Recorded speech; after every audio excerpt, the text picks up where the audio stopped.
told that we would never, ever see another disaster or shooting or horrible situation. And we just know that that's not the case. We live on planet Earth, where tornadoes happen, hurricanes happen, diseases, pandemics happen. They are part of life. So what will you do when you face the next disaster, the next challenge? And talking with Al, we thought this might be a great introduction to our next series on Daniel. A grouping of boys that were taken out of their homes, transferred 1,700 miles to a new location. And if that's not enough, they had challenge after challenge that they faced. And in the middle of those challenges, they didn't lose faith. They kept faith in Almighty God. And that's what I want for us. I want us to walk away thinking that we are not helpless in the middle of our challenges. Even the one that we have, the present challenge that we face, we are not helpless. We have a God who holds us in His hands. But to talk about Daniel and the faith stories of his friends, we need to talk about the history that led to that. As I said, it was 597 BC.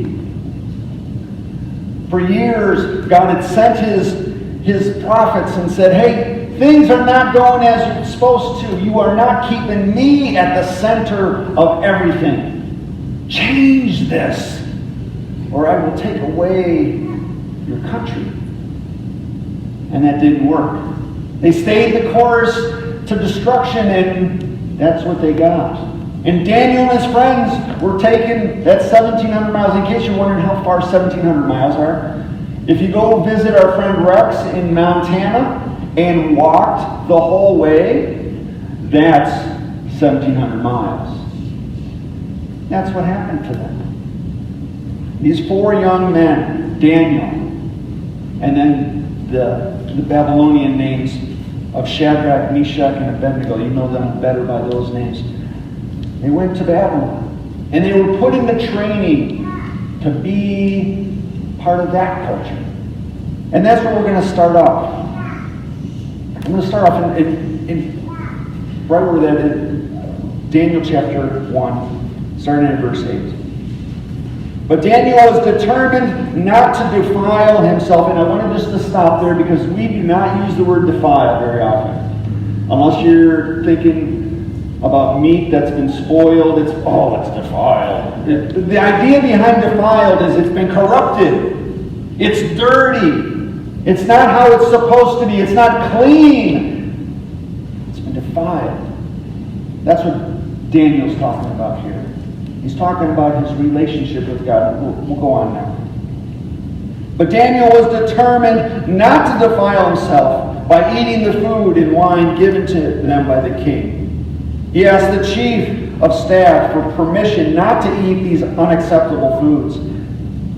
Now God had given the chief of staff both respect and affection for Daniel, but he responded, I am afraid of my lord the king, who has ordered that you eat this food and wine. If you become pale and thin compared to the other youths of your age, I'm afraid the king will have me beheaded. Daniel spoke with the attendant who had been appointed by the chief of staff to look after Daniel, Hananiah, Mishael, and Azariah. Please test us for 10 days on a diet of vegetables and water. At the end of the 10 days, see how we look compared to the other young men who are eating the king's food. Then make your decision in light of what you see. The attendant agreed in Daniel's suggestion and tested them for 10 days. At the end of 10 days, Daniel and his three friends looked healthier and better nourished than the young men who had been eating the food assigned by the king. So after that, the attendant fed them only vegetables instead of the food and wine provided for the others. And God gave these four men an unusual aptitude for understanding every aspect of literature and wisdom. And God gave Daniel the special ability to interpret the meanings of visions and dreams. And when the training period ordered by the king was completed, the chief of staff brought all the young men to King Nebuchadnezzar. The king talked to them, and no one impressed him as much as Daniel, Hananiah, Mishael, and Azariah. So they entered the royal service. That was the story. The start of the story. The story that leads them from one challenge to the next. And I want to introduce you to an idea here this morning. I want to talk about guiding values. Because Daniel and his friends had guiding values. A guiding value are those principles that direct our thoughts and our actions. Principles that direct our actions and our thoughts.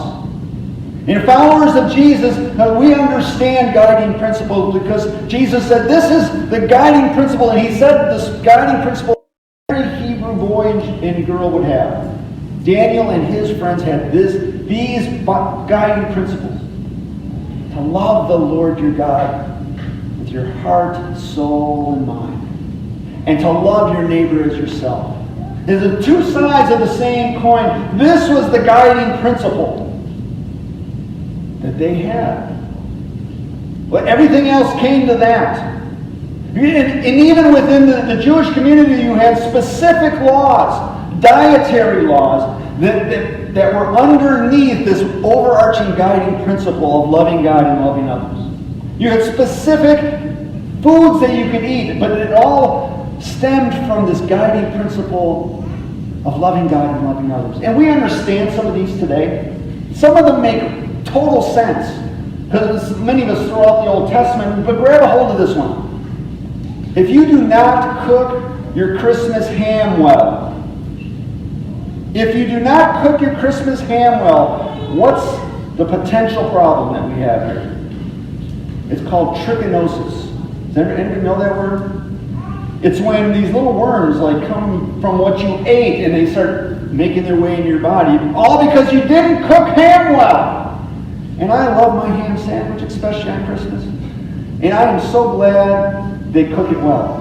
But back then they didn't have these ovens that they could cook it well. So God said, all these things we're going to hold off because they're not cooking it well. You're going to get worms. If you eat shellfish and some of those things, if you don't cook those, you have a chance of hurting your body. And that was just dietary laws, but they all came under this overarching guiding value of loving God and loving others. And God gave them these laws, these rules. So this is what it looks like to be in relationship with Almighty God. So do we understand that part? The overarching, the guiding value was to love God and all these other details. This was from this guiding value. The thing that Daniel and us find so often is that our culture wants us to reorder our guiding values. And they said, this overarching value of loving God and keeping Him in the center, you don't have to keep it at the top. You can reorder this. I saw this video. It's been 2 weeks or so. But it was, in every video you see the people that want to, they want to peacefully protest, but then you have the people that want to cause trouble in the same protest, and then you also have those people that are opportunistic. People that say, if this thing comes up, I'm on board. I'm out for me. And that was the video that I saw. I saw this young boy walk out of a store, and he has got his arms full of shoe boxes. I don't know how much shoes cost. I not remember the last time I bought a pair of shoes, but they're not cheap. He's got an armload of shoes. And he walks through the window that was smashed, and right in front of him, you know what's happening here? He saw 2 police officers. He's got an armload of boxes, and he's looking at them, eyes grow big, and what happens? He throws those boxes down as quick as he can, and he runs. And I'll give the guy the benefit of the doubt. I won't say that he's the one that was trying to cause trouble. I'll call him an opportunist. But what he did, he reordered his values. Maybe obviously he knew that taking from others, stealing from others was wrong, or else he wouldn't have thrown the boxes on the ground. If he was caught, he was going to jail. So he knew it was wrong. He just put that guiding principle lower in that situation. And we do the same. How many times have you been in situations where I love my God above all things? And in that situation, we kind of forget that overarching value. We just put it down a little bit more. And the things that we really want, we put up at the top. And you might be thinking, all right, come on. It's Daniel and food. It's just food. What's the big deal? Everything came under this overarching guiding value of loving God. And in the way you showed that you lived in relationship with Almighty God was all these things that He has told you to do. Stealing from your neighbor that relates to loving our God. Sleeping with somebody else's spouse that relates to your relationship with Almighty God. These are all our guiding values. And eating food that God has said, don't eat that, related to His relationship with God. And He said, it's not about the food. It's about my relationship with God. And I can't do this. I'm not going to reorder my guiding principles because you wish me to. I want to keep that overarching one on top. And all these other things relate directly to that. They wanted him to compromise his relationship with Almighty God. I got to ask this question. What would it take for you to compromise your relationship with God? Just think about that. What would it take? What would have to happen in your life that you would compromise your relationship with Almighty God, that guiding principle in your life? I read this, I kind of laugh at it, but I read this article today, or this week, in preparation. It was a study of about 2,000 people. And I love studies anyway, but 2,000 people, it's a smaller amount. If it was larger, you could get more data from it. But this study asked people, what would you do for money? And what they did is they had a whole list of things that you could do that were illegal. Like stealing candy. Yes, stealing candy is illegal. I just want to tell you guys this, all right? It's illegal. And like there was other things in there as well, all the way down to killing people. There was a whole list. But they asked people, what would you do for money? Would you steal candy? How much would it take for you to steal? And the average price was $500. Give me $500, I'll go steal that Snicker bar. Because she needs a Snicker bar there, right? Here's another one. I want to give you these statistics. 71% of people would assault somebody for money. As in beat up an innocent person. 7 out of 10 people. And you see the room here. You just start looking at the people next to you. Are they one of the 7 that would beat me up for money? And the price to beat somebody up the average price was $1,500. $1,500 to go beat up an innocent person. Does that just make you shake your head? Let me give you this one. 40% of people said they would kill somebody for money.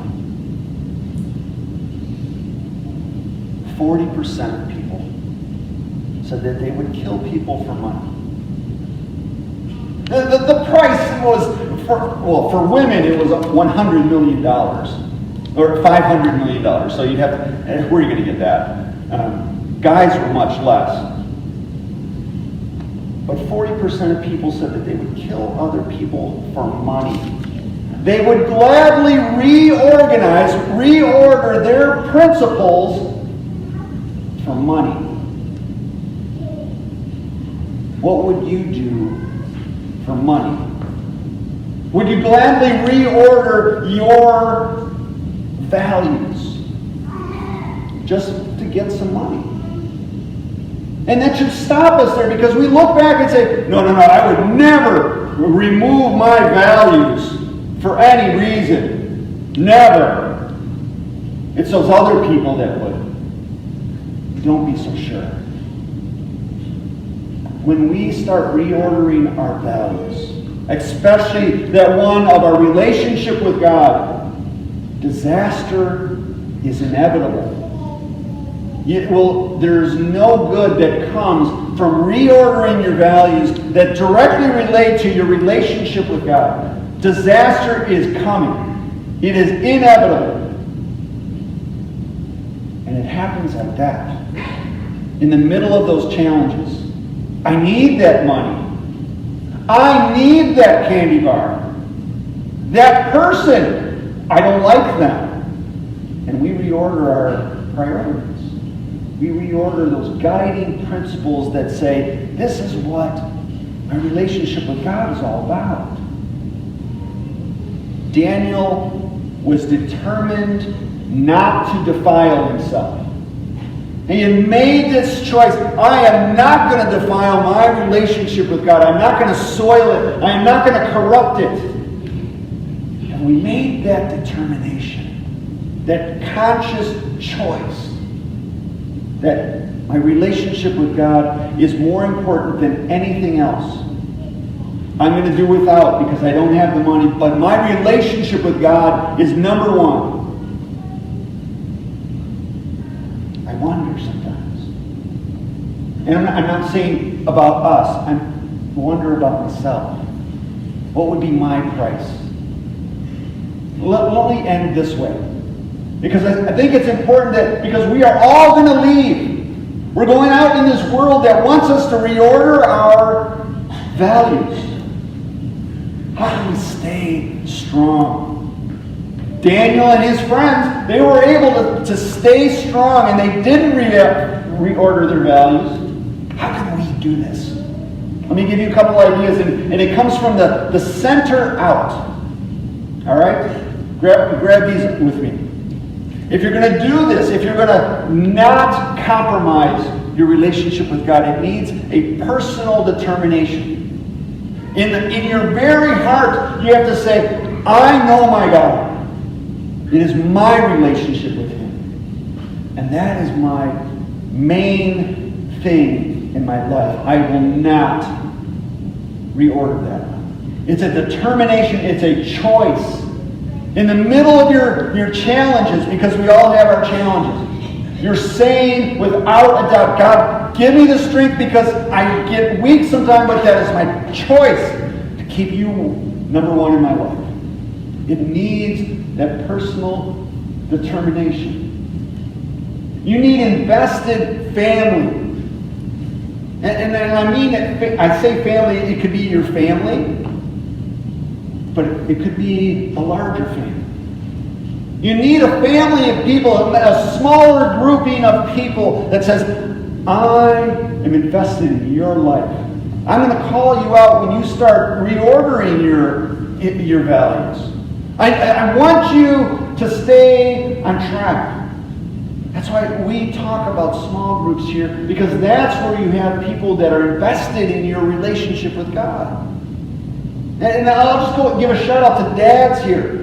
Dads, you have a family, a small grouping of people that you are showing. This is what it looks like to have your relationship with God, number one.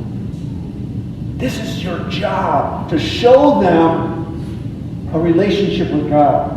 In the middle of all our faults, that's got to be important, to talk about it and say, this is so important. And my job here is to help you to see that. Don't see me. I want you to see a relationship with God. I want to just encourage all the dads and future dads that is your job. To show people that is number one. Don't reorder that relationship. And another part that we have to grab, you have your personal determination, you have the one that's a little bigger, your friends, your smaller group, but then the next one is a focused community. I was so saddened that we were not meeting. For 3 months we were not meeting, but this was the reason behind it. We come here to praise our God. To say, I am here only because of Jesus, who has paid the price for my sin and has removed it. He has rescued me from destruction. We come here because we are encouraged by the people around us. We've set up, that is the community that we have. And that we all are broken, but we see each other as God's children. We are all leaving here to make a difference where we go. It's not all about us, but that's a community of people that say, I'm invested in you. You need an extended family. This is that family. And we need one last thing to remember. That even amidst all of our challenges, we are held in the hand of Almighty God, who has said, I will never let you fall through my fingers. And in the middle of you teetering on, do I reorder this or not? Our God holds you and says, I got you. I will give you that strength to get through this challenge. Our God holds us and says, you are my son, you are my daughter, let me help. I love you. Let me close this way. Because I want us to leave with this overarching guiding principle that our relationship with God is always number one. The drama we talked about, one of the tragedies was the Columbine shooting back in '99. Some people weren't even alive then. Some of us don't even remember that. It was tragic. There was a girl named Cassie Burnell who died in '99 at the Columbine shooting. And her younger brother went through her journals and brought out one of these poems that she wrote less than a couple weeks before the massacre, less than 2 weeks. She wrote this in her journal. Now I have given up everything else. I have found it to be the only way to really know Jesus and to experience the mighty power that brought him back to life again. And to find out what it means to suffer and to die with him. So whatever it takes, I will be one who lives in the fresh newness of life of those who are alive from the dead. She was going to give everything up to keep that number one guiding principle there, her relationship with Jesus. That was number one. I'll give up anything else. If it's friends, that doesn't hold a candle to my relationship with Almighty God through Jesus. If it's making a living, I want to do it right, that He would approve of it. If it's my family members, I want to make sure that I don't compromise. I don't reorder my values given any situations, that I stay on track. It's my relationship with Almighty God through Jesus Christ, His Son. Can we do that? Can we leave here with Jesus at the very center? I want you to be encouraged that in your darkest hour, our God holds you and says, I love you. And I am more important than anything else in your life. He calls out to us to stay true to Him. Let us pray to Him right now.